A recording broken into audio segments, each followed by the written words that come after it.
Yes, come in. Good morning, sir. Good morning. Take your seat. Thank you. Give a brief introduction about yourself. So I'm Chandrajyoti Singh. Considering my parents were in the Indian Army, I traveled to a number of cities and spent my childhood in Lucknow, New Delhi, Jalandhar and Chandigarh being some of them. I eventually came to Delhi to pursue my graduation in history from St. Stephen's College. I graduated in 2018 and thereafter I've been preparing for civil services. So this is your first attempt at civil services. Yes. Chandrajyoti, you have studied history. Why there are so many interpretations of history? Facts remain the same, events remain the same, but interpretation changes. So the historians who are studying these facts and collating them with archaeological evidence have different ideologies, and they understand what they have read about the facts and the archaeological evidence that is presented to them in different ways. So accordingly, they write in their own way. So that is why we have different interpretations of history. Is it proper to have different interpretations in history? So one event can be interpreted by different people in different manners. But if we focus on the facts, then the facts remain the same. So we should focus on the facts. Which school of historiography has impressed you? So for me, the Nationalist School of Historiography, I really like that school of historiography. And also, sir, the Marxist School of Historiography to a certain extent. So, but they are two differently... Yes, sir, but if you put them together, it provides the whole picture, which is why I like to read the two of them together. So, you have interest in nationalistic interpretation of history. So, which part of history or which incident of history has really impressed you? So, from Indian history? From Indian history, yeah. So, there are a lot of events in Indian history, especially if we consider our freedom struggle for independence. Starting with the non-cooperation movement with the leadership of Gandhiji, thereafter I really like that part of history. Suppose you get into the civil services, then which aspects of history will really help you in discharging your duties as a civil servant? So I think studying history is extremely important for an administrator, because if you do not learn from the mistakes of the past, you're condemned to repeat them. So I think I will learn from whatever has happened in our past and try to learn from those mistakes and not repeat them as an administrator. In that sense, history would help me. It is generally said history repeats itself. What does it mean? So what scholars basically mean when they say history repeats itself is that there is a sense of a repetition. The social events, the economic events or the political events might be the same once again. And if we do not take the requisite measures to resolve certain issues, then those problems may arise again. So in that. Okay, one last question from me. In her budget speech, Finance Minister Nirmala Sitharaman had said that a task force will be constituted to recommend an appropriate age for women in India to become mother.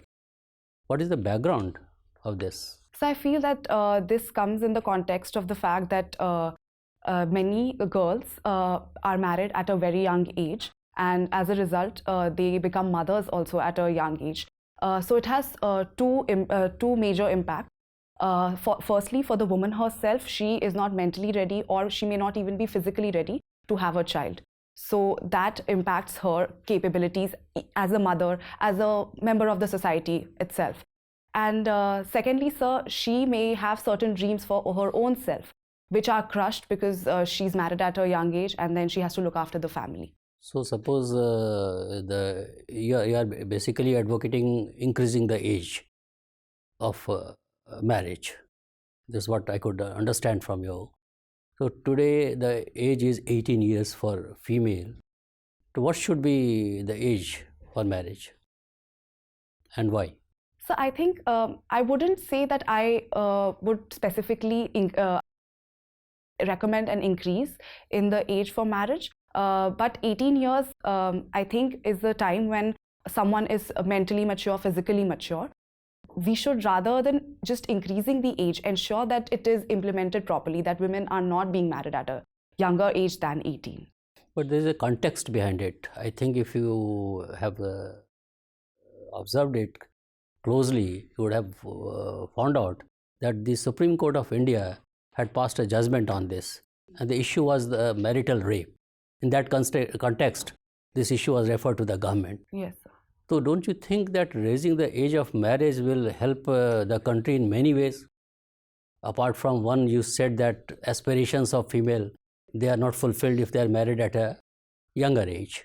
Apart from that, what other benefits, if the age is increased, will come to the country? So I feel if the age is increased for marriage, if it has to be done, then I feel that women will be able to be better mothers to their children. We will, since they are the ones who are replenishing the workforce of our nation, they will be able to make the right choices for their children, because they will have grown up in terms of age, and they will be able to make better choices. Secondly, I think women will be more educated if they become mothers at a later age, because they will be able to pursue their college education and so on. So I think the more educated a mother is, she will definitely be interested in her own child's education. So I think the country will become more educated as such if the age is increased. Will it have any impact on population?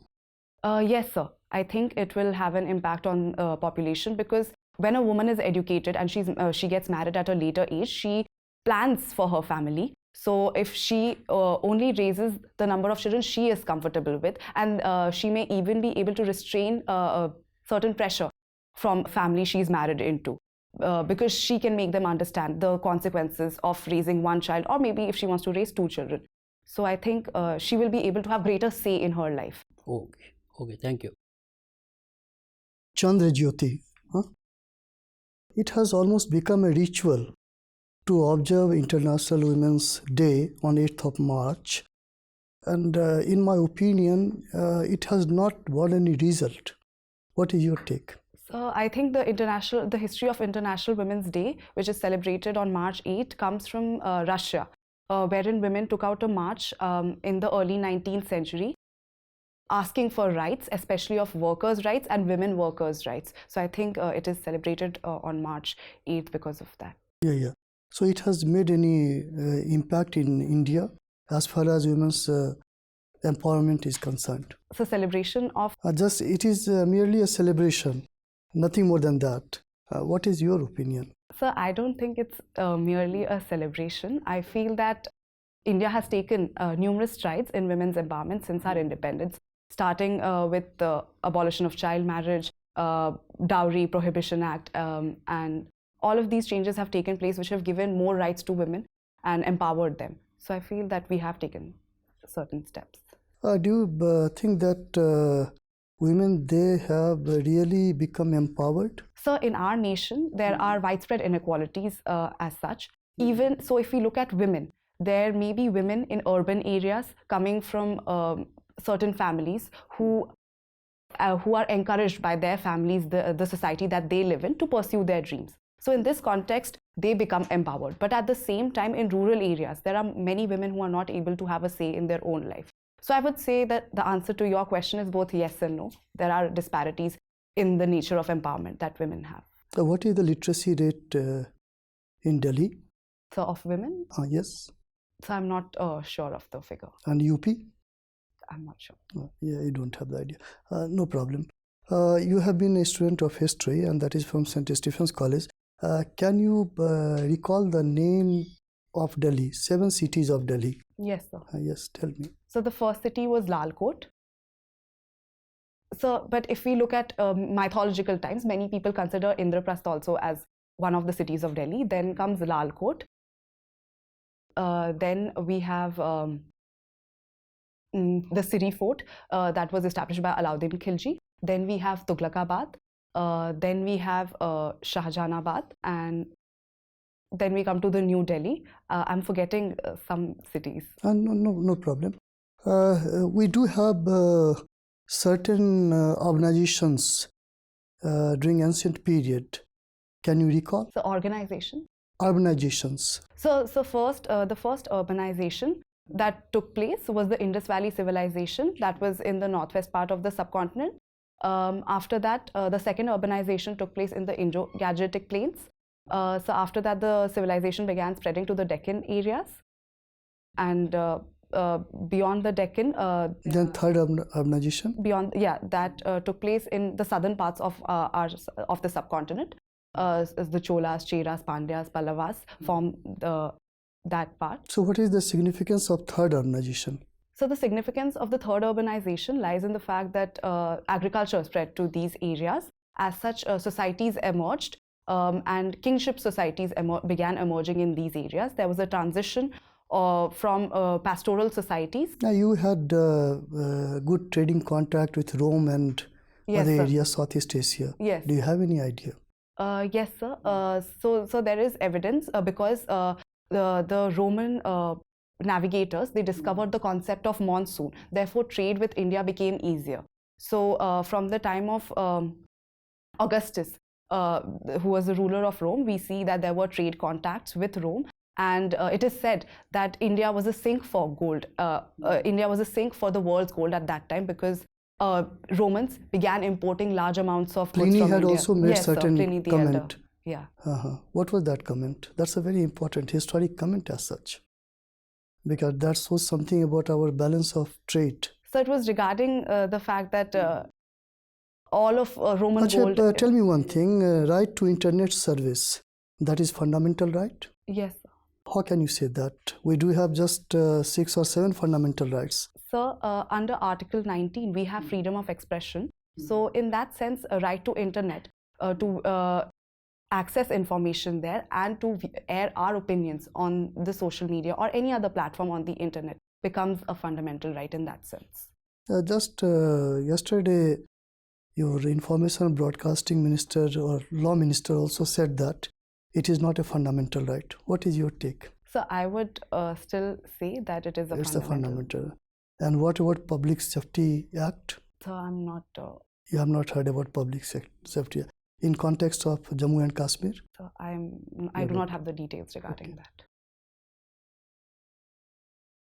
There is no Jyoti in Chandra of its own.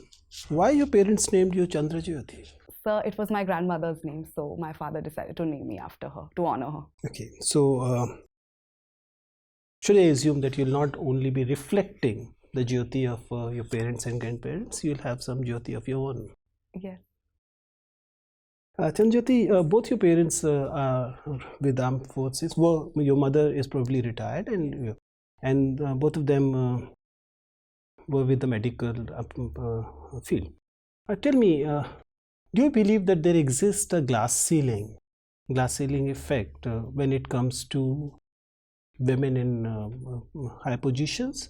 And do you believe that it exists even in armed forces? So I will agree that there is a glass ceiling that exists for women, especially if they have to rise up to higher positions of authority. So in the armed forces, earlier, before the 1992, women were only given commission for the medical fields. After that, in 1992, women were given short service commission for 15 years. So that one can consider that that sort of broke the glass ceiling a little bit. After that, sir, women again petitioned the government, and now women have had can complete their full service even after 15 years. They can seek extension of service. But still, sir, today in our country, the general of the chief of armed forces cannot be a woman. So, sir, I feel that when do we can expect a chief of army and, if possible, the CDS being a woman? A timeline. So I feel that firstly, to achieve that, a general is someone who has to have a knowledge of military strategy. So I feel that when women are able to enter combat roles in the Indian Army, they will be able to showcase their strengths in the fields of strategy and planning for war and others. For this, we as a professional force will have to change, or the very nature of combat that is being changing right now can also actually enhance the possibility of women becoming chiefs earlier. So I feel it is both will help in women attaining higher positions in the Indian Army. I feel that as a society, we also need to learn that women can be in leadership roles. But at the same time, with the new technology that is emerging, you don't need to have hand-to-hand combat or hand-to-hand combat anymore, which is why women can operate tanks, they can operate other such machinery in which they will feel comfortable, and that will help them in. Chandrajyoti, you have a reasonably long association with Delhi, and Delhi elections are around the corner. And one of the allegation of the central government or the BJP is that Delhi did not implemented Ayushman Bharat. What is Ayushman Bharat, and why you believe that Delhi government who is claiming to be doing so well in health sector chose not to implement Ayushman Bharat? So Ayushman Bharat is basically a central sector scheme which aims at providing primary and secondary healthcare facilities to nearly 5 crore families in the country. So it will cover cover the out-of-pocket expenditure that people used to have on medical services, and it would allow them to spend their income on other fields because their medical expenses are now being taken care of. I feel that Delhi did not implement Ayushman Bharat because they felt, the government in Delhi probably felt that they were implementing other schemes such as mohalla clinics, which would be benefiting people. So they decided to go on another path. So do you believe that the primary, secondary, tertiary care being given by Delhi government is good enough, equal or better than the Ayushman Bharat promises? What is your opinion? So I have not personally been to mohalla clinics, but I have engaged with my maid who has gone to a mohalla clinic. She explained that she really liked the services of the mohalla clinics because she did not have to go to far off places to get health care. So it was right in her colony. And this economic slowdown that's being experienced by Indian economy nowadays. Can you tell me what political decision of the past are either responsible or at least enhanced this threat of economic slowdown? It's a political decision. Obviously, political decision. So I'm not sure. So you believe demonetization has nothing to do? So I believe that it could have had a role in the economic slowdown, but we did bounce back after that. So thank you. Chandrajyoti, going forward with economics itself, the recent budget has put a new system of direct taxes, income taxes. We had been advancing towards direct tax reform so that it becomes easier for the taxpayer to understand the tax slabs and, increase the tax base.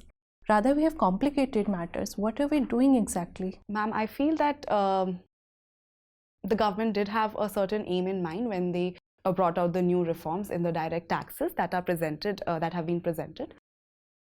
I feel that it gives the taxpayer an opportunity to choose which. But if he's not even clear with the, so many slabs and options, do you think Indian taxpayer is, financially literate enough to make the distinction and actually go forward and pay the tax? I feel financial literacy in India is lacking, and sure, this can be a point of concern. But if we implement financial literacy programs in the country, rather we should make the income tax slabs uncomplicated and easier. That's a difficult way to go for financial literacy. Ma'am, I would feel that in this way it gives the rights to the people which way they want to go for. You really think that it's a good step? Yes, I think it, as long as it empowers people and they have the choice in their hands which slab to go, which tax slab to go for, then I think it would help them. Okay, you have written in your interest that you you have worked with a social services scheme, National Social Service Scheme. Can you tell me what's the difference between social service, philanthropy and CSR activity? So social service basically entails working with the community and lending a hand to the underprivileged and the marginalized. That person who engages in social service would do so being physically present, being there and lending a hand himself. Philanthropy, I think, ma'am, according to me, means basically you are donating money to certain NGOs or to your own foundation. So if you go and do physical seva or physically engage, that wouldn't come under philanthropy under any circumstance? It would, but philanthropy is sort of a bigger term in which you're actually donating money itself and having a foundation. It has more to do with economic. Yeah. Okay, and CSR? CSR is corporate social responsibility, in which the companies are required to provide a certain percentage of their profit to social service activities. Under CSR, which companies are eligible to contribute towards social service, and what is the limits? What are the limits, and what happens to the CSR amount that remains unspent? Ma'am, I'm actually not clear on the details, but I would try an answer. I think you have to have a certain turnover which makes you eligible for that, and a certain, obviously, and then you put 2% of your profit to social service activities. Okay, any idea on the amount that remains unspent? I'm not sure, ma'am. Okay, I'll just tell you, if there's a provision in the scheme itself that whatever amount remains unspent has to be given under Schedule 7 to the services being run by the government, like Swachh Bharat Abhiyan or various other services like this. Don't you think government has actually opened a gate for itself to have more money that might go into corruption? Ma'am, while it is true that this money will go to the government, and there is a likely possibility that it may end up in corrupt hands, but I think with the right political will, we can ensure that this money goes for the right schemes such as Swachh Bharat and others. You're very hopeful. Okay, my last question to you. In Delhi, we have a provision for women in public buses to have pink tickets, which are free of cost. What would you say about it? First, the color pink, and the free culture that we are providing to the women. Is this a step towards women empowerment or disempowerment? Ma'am, firstly, I would like to answer your second question first. I feel that women who have the economic resources and who are earning money and can afford to buy these tickets should not be given free tickets. Because and how would you identify in a bus that which passenger can afford and which passenger cannot afford? Ma'am, we'll have to look into the nitty-gritties of that. But I feel that women who can afford their own tickets should not be given free tickets. It should only be for the women who cannot afford the ticket of the bus. And secondly, I feel that I think it's not a step towards equality if we look at it, because if women have the resources, then they should be allowed to spend them in a way they think is right for them. So if they have resources, then they should buy the ticket for themselves. And no qualms about the color? I do have certain qualms about the color. I do not understand why this color has been specifically chosen for women. It has been historically associated with women, but I do not understand why it has been particularly chosen. Okay, thank you, Chandrajyoti. Chandrajyoti, why has India gone for a neighborhood first policy when India should be looking outwards, interacting more with the major powers like US, Japan and other countries? Why restricting itself to the neighborhood? So I think a safe and peaceful neighborhood is a must for India's growth. As such, we've seen in the past that poor relations with our neighbors can cost India in multiple ways. So India has decided to prioritize. So with which of the neighbors India is having excellent relations? Excellent. So we have good relations with... Not good, excellent. Excellent relations with Nepal and Bhutan, I would say. With Nepal, it has been very topsy-turvy. Yeah, of late it has become a little complicated. And what about Pakistan? India is not talking with Pakistan, but in every international forum, India is only talking about Pakistan. So not talking with Pakistan, but talking only about Pakistan. Don't you see a dichotomy there? So I wouldn't say it's a dichotomy, because India has every right to air its grievances with its neighbors at a political forum. But at the same time, I do agree that India should be talking to Pakistan, but that should only come after Pakistan has given up its terrorist activities in our nation. What is the basis of Pakistan? So the nation of Pakistan was basically formed as a result of the two-nation theory, which believes that Hindus and Muslims are two separate nations. and they cannot live together in one country. So it has a theological basis. Okay. What about this CAA? If we look at it from the foreign policy perspective, don't you think it's a self-goal by the Indian political establishment that we have actually ended up damaging our good relations with Dhaka and Kabul? So I feel that as a humanitarian nation, India definitely has responsibilities towards the minority communities. Does India have the authority to accuse other neighbors of persecuting their religious minorities? So while India does not have the authority to accuse them as such of persecuting their But that has been done. Yes, sir, because there is evidence that minorities in Bangladesh, in Afghanistan and Pakistan are persecuted. So this is a right step in that sense. Okay, you come from an army background. So can you tell me who is the current army chief? Yes, sir. The current army chief is General Manoj Mukund Naravane. And he belongs to which regiment? So I'm not... Okay. Where is Defense Expo being held? So it's being held in Lucknow. Okay. And where are the defense corridors coming up in India? So there's one defense corridor that is coming up in Tamil Nadu and another defense corridor in Uttar Pradesh. Okay. And what do you think about the politicization of army or armed forces, where in recent times we have seen the senior officers of Indian Army making comments which were loaded with political overtones? So I believe that the army should be an apolitical institution, and army chiefs and people in the army, serving in the army, should not make political comments. That's my opinion. Okay.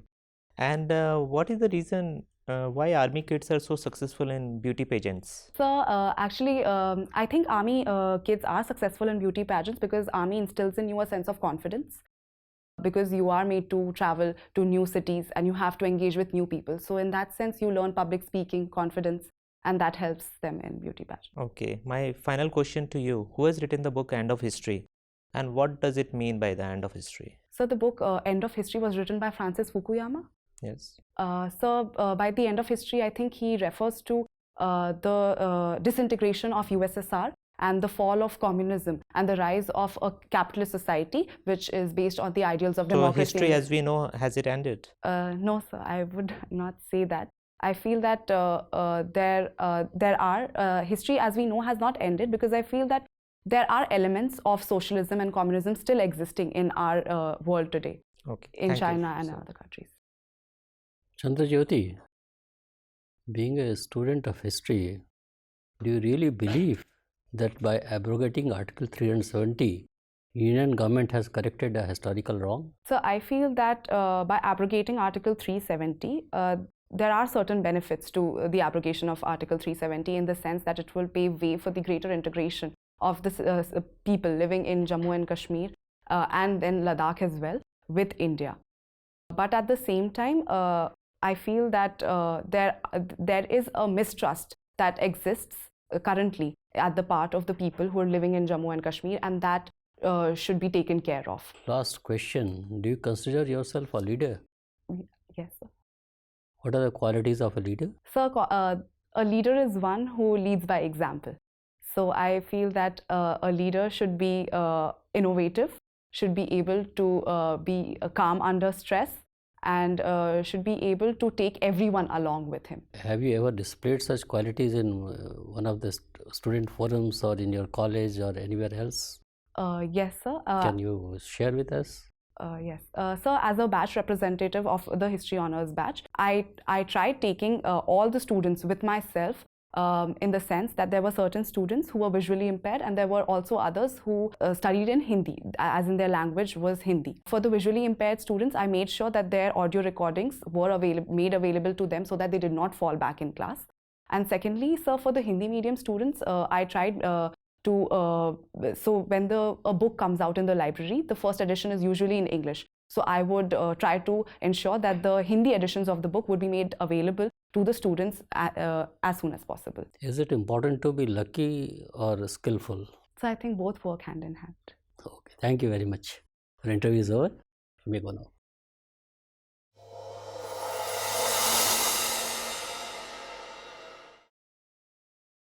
Nice it. Yes. So how was your experience? How do you evaluate your performance? So I was a little nervous, I feel, and I could have made more eye contact, I think. I was thinking a little, so I looked away. And I think I should have read up more about economics. It's not my strong suit. So You see, you have come for the personality test. It's not the test of your knowledge. Knowledge has already been tested. That is how you are here. So your overall personality, your entire persona is basically getting evaluated by the board in 30 minutes time. So what board looks forward to in a candidate, first advantage for you is you are very young.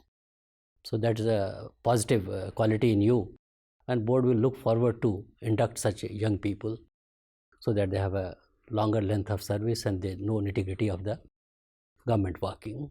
So what is required from you is mental alertness. That is very important. Then critical power of assimilation. So that is another important parameter on which your personality will be judged. Then your social traits. That is also judged. Then your interest and knowledge of current affairs. Okay. Then your balance of judgment and variety and depth of interest and leadership skills, leadership qualities, and on the top of all, intellectual and moral integrity. These are very important parameters based on which your total interview will be assessed. And by and large, we found you to be an excellent candidate for this. So there are certain shortcomings which we have noticed. So we thought we should discuss with you and help you in enhancing your performance for the final day. When you came here for the first time, so after coming, you didn't seek proper permission to sit. okay. So you should stand there, seek a proper permission, and then sit. There should not be any hurry to occupy the chair. Okay, that is number one. Number two, cross leg. That you must avoid. Number three, your neck movement. There was a bit too much of neck movement that you should consciously try to restrain. Eye contact has to be proper. Then certain words you used on this Ayushma Bharat and on this Mohalla clinic and all that. You said, personally, I don't know, but I spoke to my maid. Maid is supposed to be an offensive word. A domestic help, you can say. Okay. So it speaks of your elitist mind. Okay, so it should not be like that. Then another question was asked about net surfing, internet and all that. You said it's a fundamental right, Article 19 and all that you quoted. Is it a fundamental right or not that you go and see? It is not. So before taking a stand, you should be knowing the facts and should be clever enough to say, in my opinion, without quoting Article 19 or Article 14 and appearing knowledgeable, you should, in such situations where you find that there could be two arguments, that, sir, in my opinion, I think it should be treated as a fundamental right. Then it becomes your opinion, which may not be legal, which not be constitutional, but your opinion is your opinion. But the moment you cite the article so and so, then you'll end up in trouble. Then your interview is on 13th, I believe. 11th. And International Women's Day is on 8th, I believe. I think you expect, you may not be, because anything under the sun can be asked. So nobody can prescribe you a syllabus for that. And health sector, I think you work on, because your parents are there and all. So questions may be asked on health sector. Then they are from the army background. So you have attempted very well. But you expect more questions on army background, on role of defense, on the creation of new post, and what is the ramification of that, whether it is proper or it is not proper, and all that. So you work something on that. You have got a lot of time. Otherwise, you are an excellent candidate for the civil services, and the interview board will love to interact with you, and God willing, you will get a very good score in the interview. All the best. Thank you. What do you plan to wear? Yes, sir. What do you plan to wear on that day? So sorry. ठीक है